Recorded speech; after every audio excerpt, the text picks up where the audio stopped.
As the head of the executive branch and commander-in-chief, I have a unique constitutional responsibility to protect the nation's classified information, including by controlling access to it.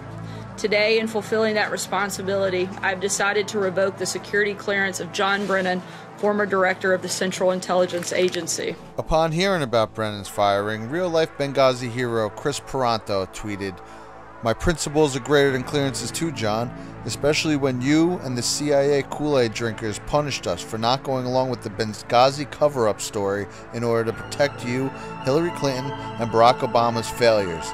You put your policies before us." He also tweeted the next day, John McCain could also shed some light on the real reason we're in Libya as well, if someone would ask him. Hint, hint, it wasn't to overthrow Gaddafi. So now with Benghazi back in the news, I thought it would be a good time to take a look back at some of the key moments following that fateful day on September 11th, 2012. Starting with December 7th, 2012, when the House Committee on Foreign Affairs announced that Hillary would testify, quote, as early as next week. Well, exactly 1 week later, this happened. Our hearts are broken, speaking for so many Americans today. Over 20 little children dead, more adults died after the worst shooting ever at a grade school. Here is what we know right now. The shooter, Adam Lanza, was 20 years old. He also shot his mother before coming to the school. The next key moment was September 17th, 2014, the first hearing on Benghazi. Many people, however, didn't see it because they were following the ongoing manhunt for Eric Frayne, who had shot two PA state troopers only a few days prior. The manhunt lasted for 48 days. Vladimir Dudier reports tonight police now believe Frayne did not act on impulse. Then, on June 16th, 2015, Sidney Blumenthal indicated under oath that Hillary used her own private email server. Breaking news, deadly church shooting, tragedy in Charleston. The very next day, Dylan Roof murdered 9 African Americans in a Charleston, South Carolina church. Then, Julian Assange tells a British newspaper that he has the rest of the Clinton emails and is ready to release them. Later that night, Omar Mateen would shoot up a gay nightclub in Orlando. Right now, at least 20 are dead, maybe more. The shooter also dead. Police say that he was well prepared, he was organized. They do not believe that he was from the area. More than 40 have been taken to a local hospital. Which brings us to October 2nd, 2017. The trial for Benghazi mastermind Abu Khatallah begins, but no one even knows, and it gets almost zero coverage because less than 12 hours prior, Stephen Paddock had opened fire onto a concert in Las Vegas. The deadliest mass shooting in modern United States history. Now, while not necessarily related to Benghazi, it is also of note that on February 14, 2018, there was a shootout at the NSA headquarters when 2 men in a truck and wearing disguises attempted to infiltrate it. This also got minimal news coverage because earlier that day, Nicholas Cruz had shot up his high school in Parkland, Florida. There are reports of injuries and what the school superintendent calls numerous fatalities. And even stranger than that were these eyewitness accounts recorded immediately in the aftermath. You were walking down the hall. He had already fired at that time. Yes, sir, with him. Weren't you scared? In the moment I wasn't, because there was obviously definitely another shooter involved, but... Oh, you think he was not the only one? No, definitely not. Why do you say that? Because when shots were fired, I saw him after the fact. So, and the shots were coming from the other part of the building. So there definitely had to be 2 shooters involved. They started running to the other exits, but that's when the shooter and the other shooter started coming up.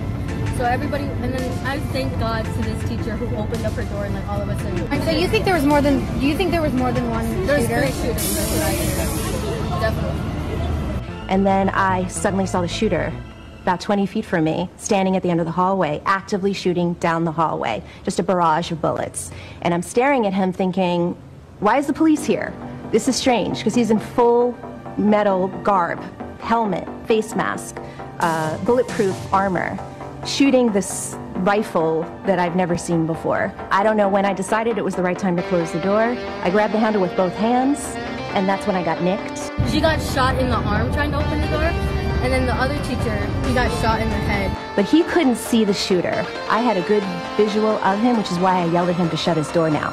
35-year-old teacher Scott Beagle among the 17 murdered on Marjorie Stoneman Douglas's campus.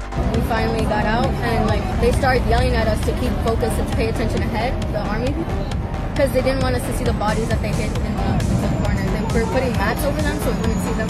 He's in full metal garb, helmet, face mask, bulletproof armor. The army people? Or this witness who was caught on camera rehearsing his lines. So we thought this was a drill too, just another one, because we have a lot of fire alarms, a lot of fire drills at the school. After we heard the first gunshot, we initially thought it was a drill. Actually, that was a bad choice. It's okay, you're fine. Actually, that was a bad choice because the janitor, sorry. It's okay, you're fine, David, you're fine. Honestly, when I was going out, when I was going out, I was in shock. I don't know how to put this in perspective. It's okay. So most of my friends that made it out, one of them went into a bathroom in the same, I believe in the same hallway as the shooter. Hold on. One of them went into the same bathroom, I believe, as the hallway shooter. He was in there at the same time, and he was in the bathroom, and he didn't know if he was going to live. David Hogg was in school when the shooting started. His father is a retired FBI agent, so he recognized immediately that this was a gun. This wasn't a firecracker, this wasn't a drill. After telling several news stations that he had actually been present during the shooting, and even providing a video he supposedly filmed while in hiding, he then drastically changed his story, claiming that he had heard about the shooting at home, jumped on his bike, and sped there as fast as he could. The day of the shooting, I got my camera and got on my bike and rode as fast as I could 3 miles from my house to the school to get as much video and get as many interviews as I could, because I knew that this could not be another mass shooting. So with all that, I asked you, how many coincidences do there have to be before it becomes statistically impossible?